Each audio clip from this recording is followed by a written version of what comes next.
So when I saw these examples, I put it together with my experience in San Francisco.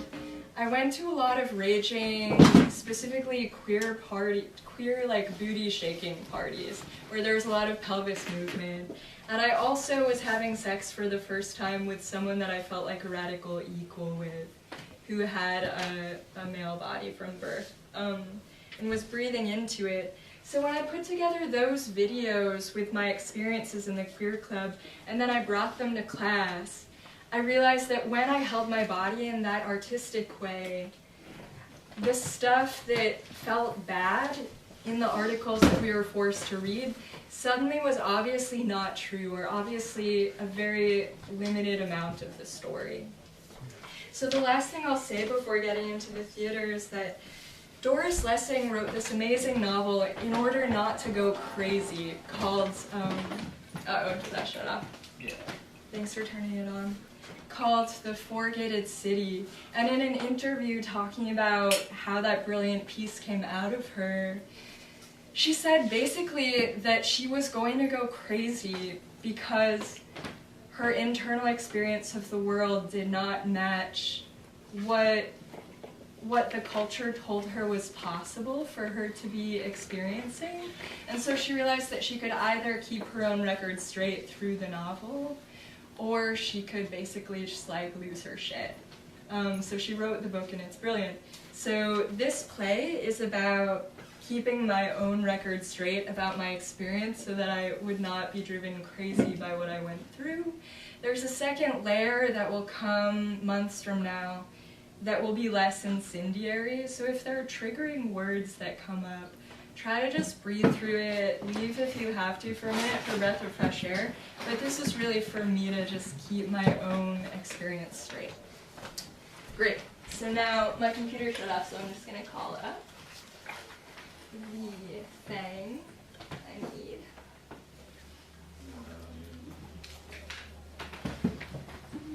Great. Make sure it doesn't get shut off there. Great. Thanks, Devin.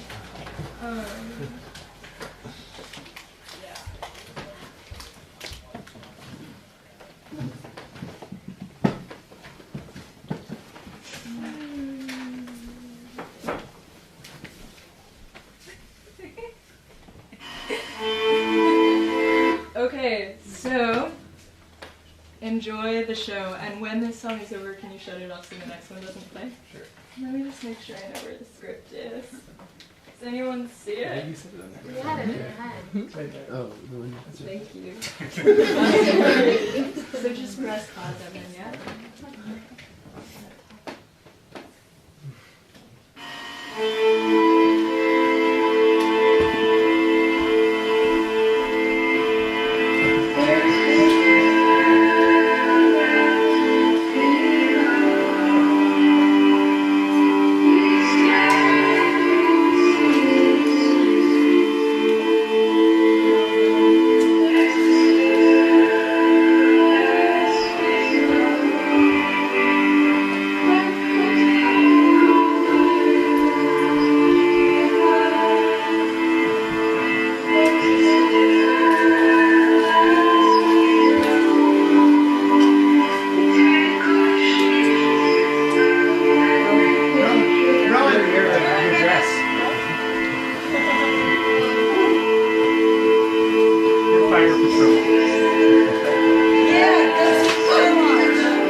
I brought the room full of women with me. The whole-bodied, spunked-up, pussy-knowing. Can someone just close the windows and the door maybe? I have ADD. That's what makes me bright. Thanks. I brought the room full of women with me, the whole-bodied, spunked-up, pussy-knowing with me, in my body to the classroom today, where patriarchy was speaking a dialogue through the mostly upper-class white bodies, whipping the erotic into hiding with its language buckles. I spoke up with my pussy, with my breasts, with my period, with my whole-grown woman.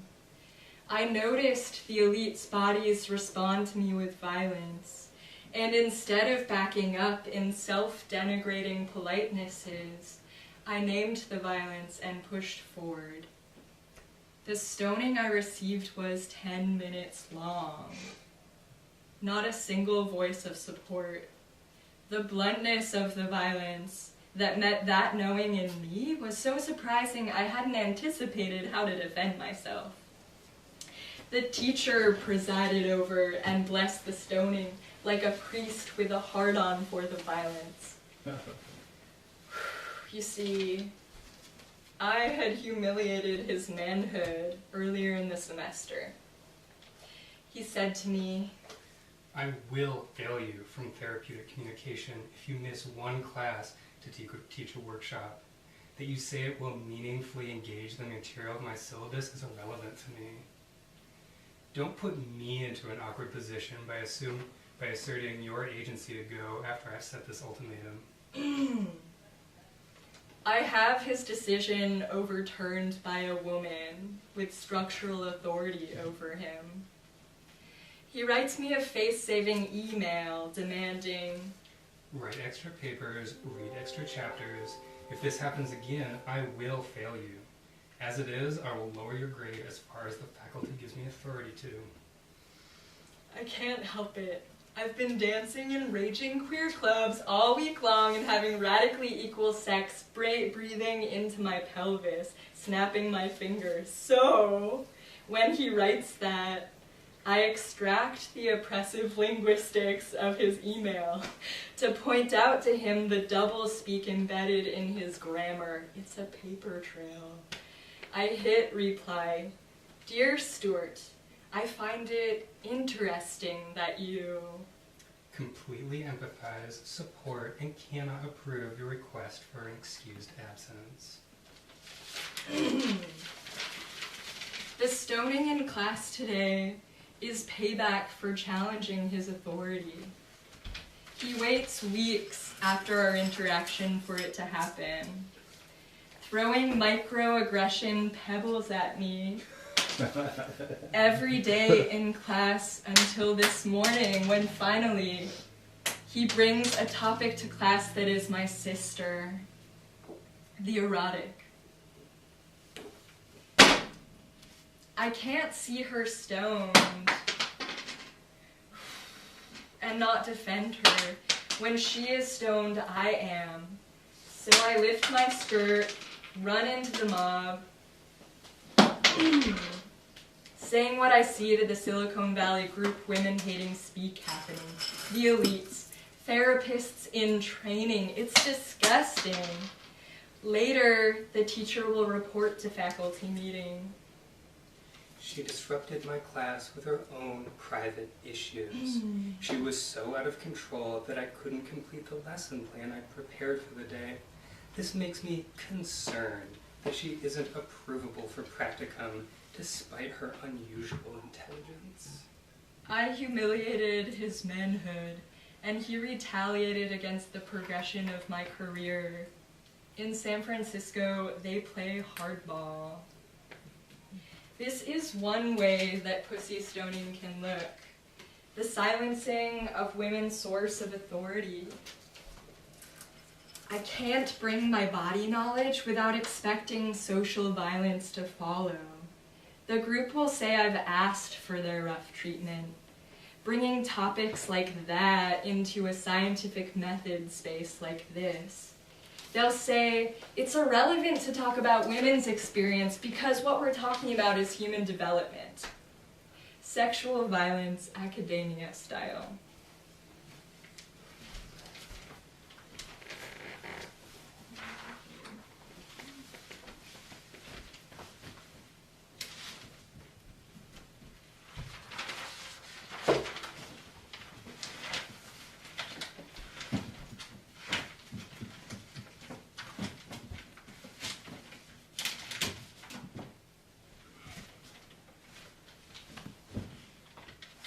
This week in San Francisco, I noticed that I scowl at men when they express interest in me. The sensation of scowling is a pulling in of my energetic self with the facial muscles, a condensing of my energy, particles, cells, and a wrapping of this self around skin me to keep energetic them men out. The scowl of my facial muscles, the scowl of face me, functions as fingers wringing breath water from the soaked towel of body mind me. Twisting terry cloth tension wrings breath me from the rest of me. My animated self drips, forced and disoriented down throat, collects in the bowl beneath collarbone. A numb bird bath in a dark space, quenching no bird's thirst. A closed, cold bird bath breath me that might have been a dancer, making love and bread in a light-filled space. Last night, I dreamt that another man expressed interest in me. I like him. Hold at bay the impulse to send him away with a scowl. The animated moisture breath me stays free. Sparrow cells drink from springs all over continent me. Sparrows sing my desire song. I tell him, I'm attracted to hold you. This and that is what I want. He comes towards me to embrace. But now he's holding a knife. He is bloodstained. He has murdered. I move away from him and toward him in cycles, reciting like a mantra, don't kill me. In New England, where I grew up, men take their women's lives.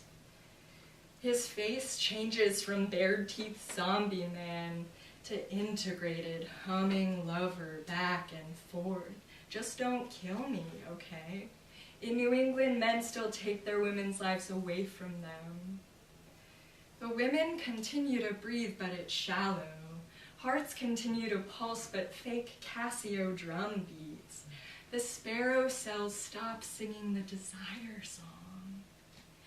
The questions that fuel dancers' feet and brilliant careers are the questions that cause New England men to turn away.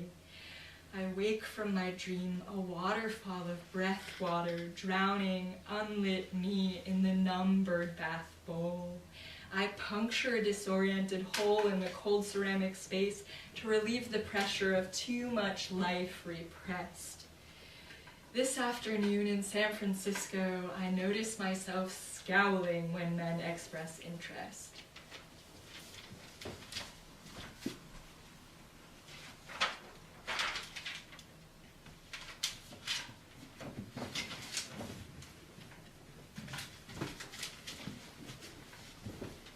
There is a wailing trapped in my belly, like an old-growth oak tree seed.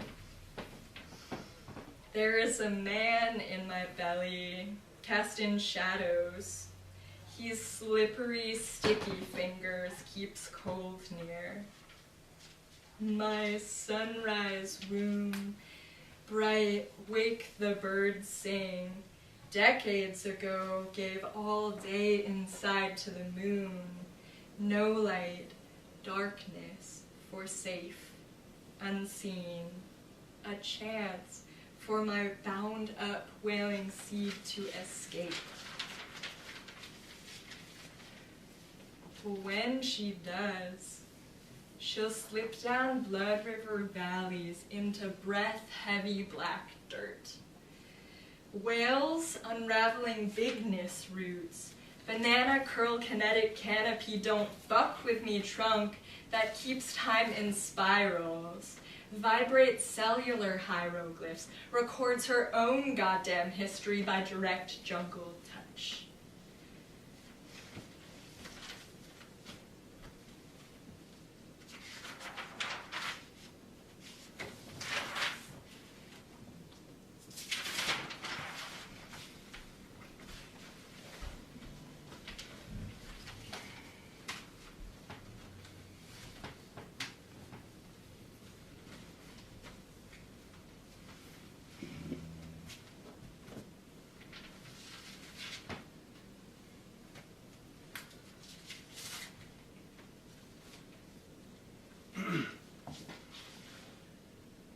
Last night, I gave her a dream of all the men she's not known love.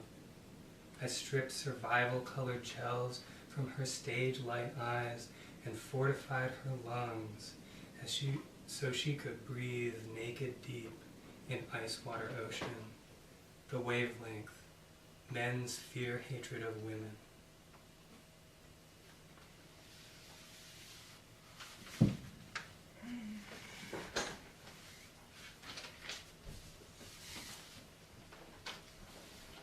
Gels and diving helmet. They've been politenesses mistook for the structure of love. Exquisite bird extinction nonsense.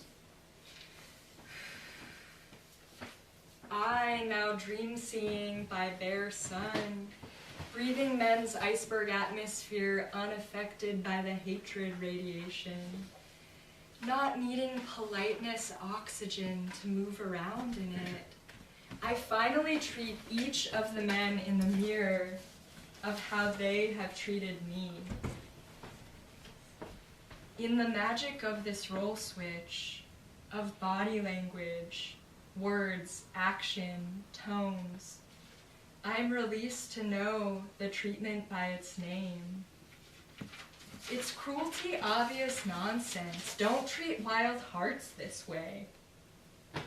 Dreamer makes me mirror each one in the lineup, even the sweetest, all cruelty all night long. When I do what they do, but in my body to them. Before dawn a quilt-knitted knowledge, women-hating patches, all the men, conclusion hot knowing, heatwave Afghan, the hate pattern exists, the cruelty wavelength real, second-class citizen vaginas. What did you learn? Defend self unapologetically. When I mirror them exactly, they can't see they've done the same things. Never be able to, most of them.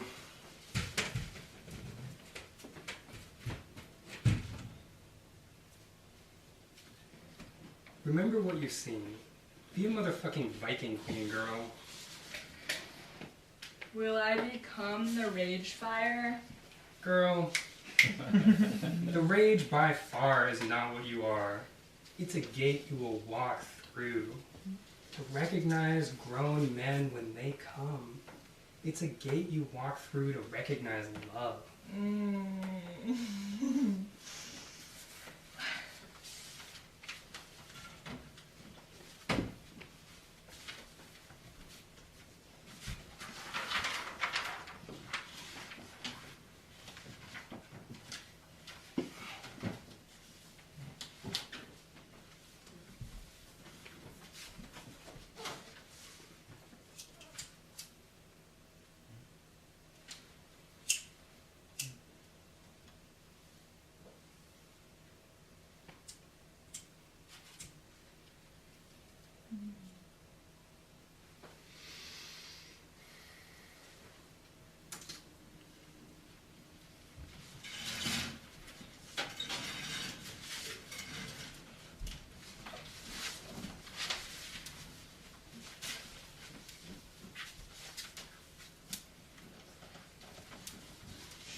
Before love gets socialized, it's a wild, buzzing web intelligence that passes from one body to another in pleasure. When love is bridled by gendered habits of hierarchy and pussy stoning, the verb love gets replaced with the verb to politeness without anybody noticing. So, when have you politeness to survive a relationship? I can tell you a thing or two about that. I did relationship with a boy who claimed the authority of describing me into existence because I've been taught my own eyeball, gut, mouth, gavel, womb was barren. Womb voice, euthanized by man dicks, he, hims, dangerous points, sharp misnaming me thrusts. Divorced from heart mature manhood. He was an aorta popsicle.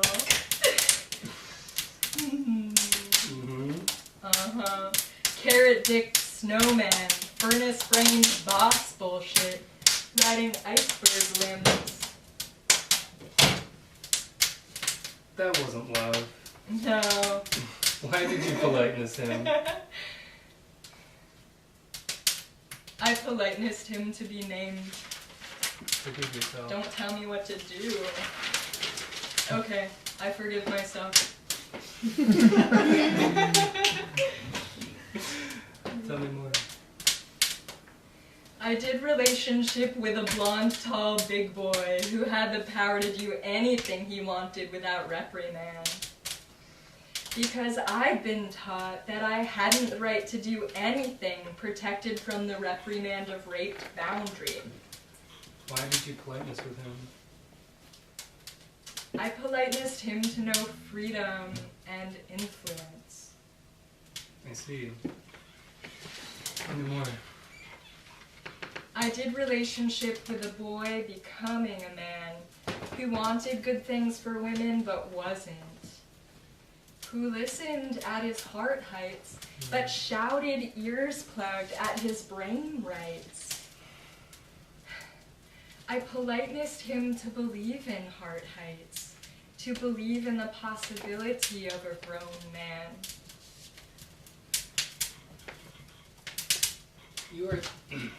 You are standing in the rage fire gate to get through. Don't do relationships again with a boy. Don't politeness any more hymns. I am afraid that this declaration of self-respect sentences me to a life without man love. Still, on the other side of this burning gate, only do love. Only do it with full-grown jungles. It sounds good.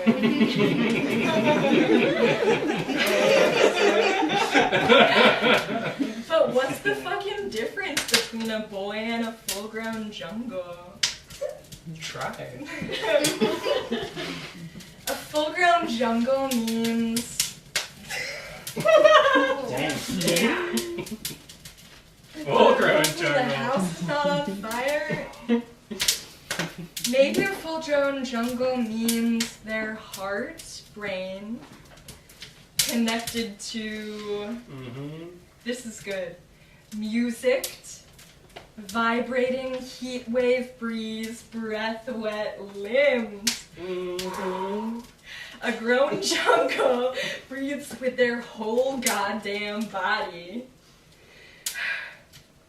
It means he's found the women's salon inside himself and he dances with them. The same way I found the men's hall inside myself and I go there to visit. Right? Yeah. Maybe full-grown jungles are the wilderness self beyond the trailhead parking lot flowers. Yes!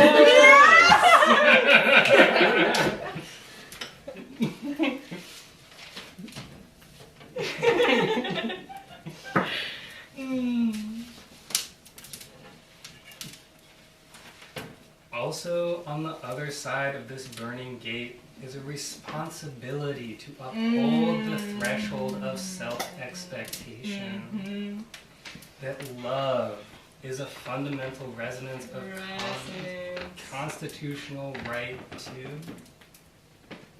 Bring all my jungle women. Yes! All my breath! All my heated limbs vibrating rejoicing. Yes! The constitutional right resonance. Oh, that love the verb is obvious safe weather to party dance, no assert bigness, bass tone postures. Yes! It's supposed to explode when we throw this in, but it's not, but it still looks cool. But it makes me think about something else. It's also to be gentle, small, quiet dignity when that's called for, without being crushed inside birdcage fists.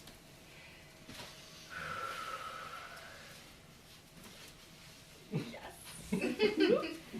Visions on the other side of this burning gate.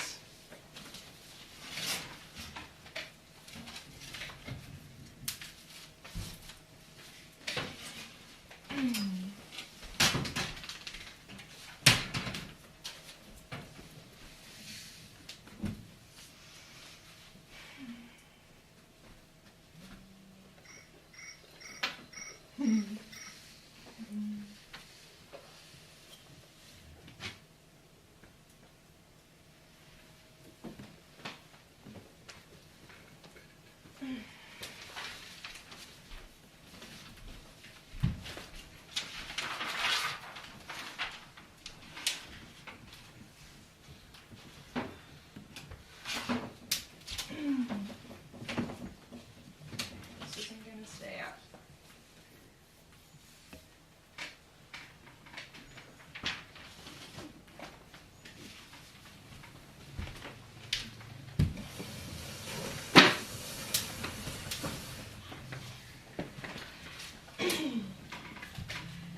I seem to see power and privilege group dynamics before most people do. I feel them on the sealskin level. It's a web perception that includes energy, internal image, body language, and sound wave fields. I am sitting in a circle of psychotherapy students. Blah. Silicon Valley tech children. I've called out violent power dynamics. They don't have the experiences to physically hear what I'm saying.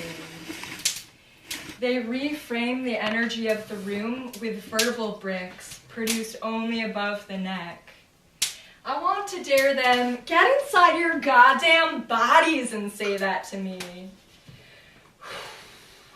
The word bricks. With the word bricks, they build me inside a tight tower, and I become a container for the group's shadow stuff. It's violent, ignorant aggressions. The air inside the isolating tower is especially hot and charged because it houses the elite's intergenerational trauma. Repression of their most human parts. The violent, dangerous pressure of all that beauty caged up in the underground. They are mostly bodies that seem genetically successful at dissociating cerebral awareness from sensory intelligence. I know my experience makes me understand more than they can, but still I say what I see. Because in their experiential naivety, they are repressing me and my tribe's ways of knowing, how we know and what we know. It's the politics of perception, where the ruling class decides who can know what and how. The politics of perception. It is a war the elite have the privilege of not knowing they are fighting brutally and unfairly. I am contained and suffocating inside their word brick tower. I speak phenomenology, science studies, novels like Lessing, Griffin, Lang, philosophers like Lord, Hooks, Hughes, and Rosak. I speak from the gorgeous interdisciplinary mountain of books in my bedroom. The elites seem to have been raised to have trouble holding interdisciplinary in their body. It seems difficult for them to be in more than one compartment of themselves at once. So rather than engage with my comments, they retort with attacks against my reputation. They ridicule my character, marginalize and discredit with labels: angry feminist, bitch, politically correct feminazi, eccentric, artist, too emotional, disrupting, triggered, dumb, projecting, bringing own shit to class, incompetent, bossy, know-it-all, use too big of words, too complex ideas to make us feel dumb on purpose. I don't want to be taught by you, one man screams at me. Their privileged shadows ejaculate fire into my solar plexus unconsensually. I am alone. An ocean of boiling shadow energy, dirty unwelcome cum fills my belly. My soul blows an angry windstorm into the energy mass. It rocks my abdominal muscles in involuntary waves half an inch high. I've never experienced this phenomenology before. I am overwhelmed with curiosity about it. This dramatic display of the realness of energy exchange in groups. I'm also overwhelmed with humiliation. The moment of the stoating and the academic gang rape, so publicly vulnerable, while the psychotherapy student peeping toms look on, the teacher whose job it is to teach us about holding safe containers in group therapy is smiling.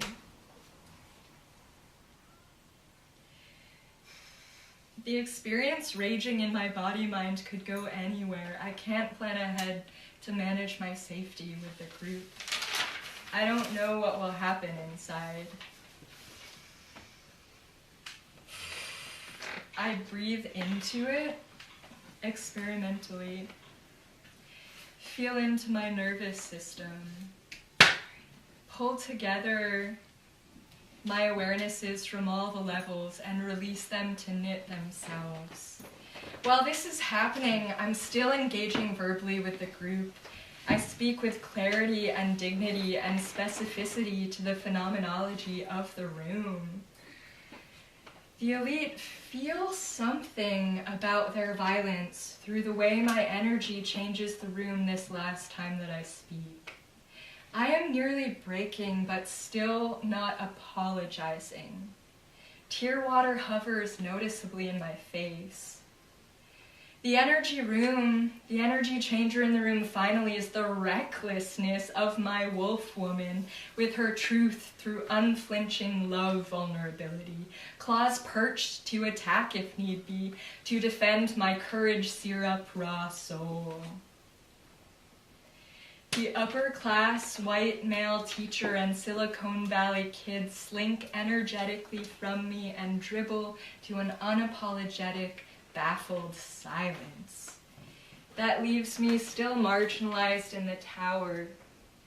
But one of them removes enough word bricks to create a doggy door through which I crawl out.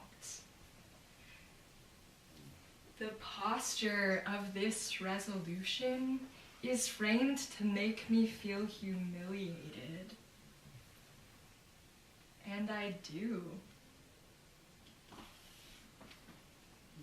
At night, safely alone in the arms of my bedroom, the stacks of book lovers, country kid raised in poverty, a woman, sole representative of my artist diva tribe reality, I weep, dance, and write charged. My constant confrontation with the politics of perception. The invisible stonings of my animated breathwater pussy diva dignity. Keeping my own record straight, acts of survival.